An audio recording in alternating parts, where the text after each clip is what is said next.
بسم اللہ الرحمن الرحیم۔ آج کا میرا ٹاپک ہے فضائل درود کے باب میں جھوٹی روایتیں۔ مولانا زکریا کاندھلوی اپنی کتاب فضائل الاعمال کے باب فضائل درود کے پیج نمبر 701 پر فرماتے ہیں کہ رسول اکرم صلی اللہ علیہ وسلم نے فرمایا، جو شخص میرے اوپر درود پڑھنے میں سب سے زیادہ ہوگا، یعنی جو سب سے زیادہ پڑھے گا، وہ مجھ سے قیامت کے دن سب سے زیادہ قریب ہوگا۔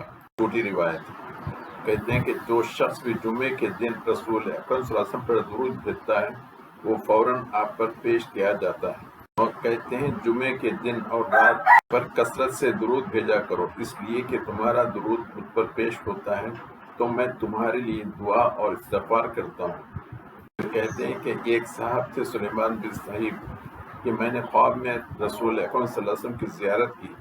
میں نے عرض کیا، یا رسول اللہ، جو لوگ آپ کی خدمت میں حاضر ہوتے ہیں اور آپ کی خدمت میں سلام کرتے ہیں، کیا آپ کو پتہ چلتا ہے؟ حضور صلی اللہ علیہ وسلم نے فرمایا، ہاں، اور میں ان کے سلام کا جواب بھی دیتا ہوں۔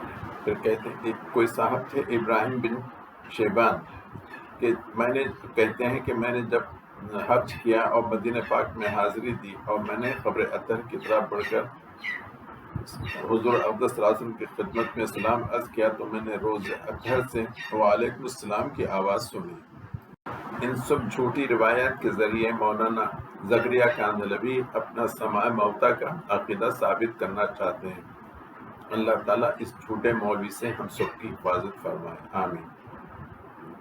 سماع موتا کا عقیدہ قرآن کے واضح نصوص کے برعکس یعنی خلاف ہے۔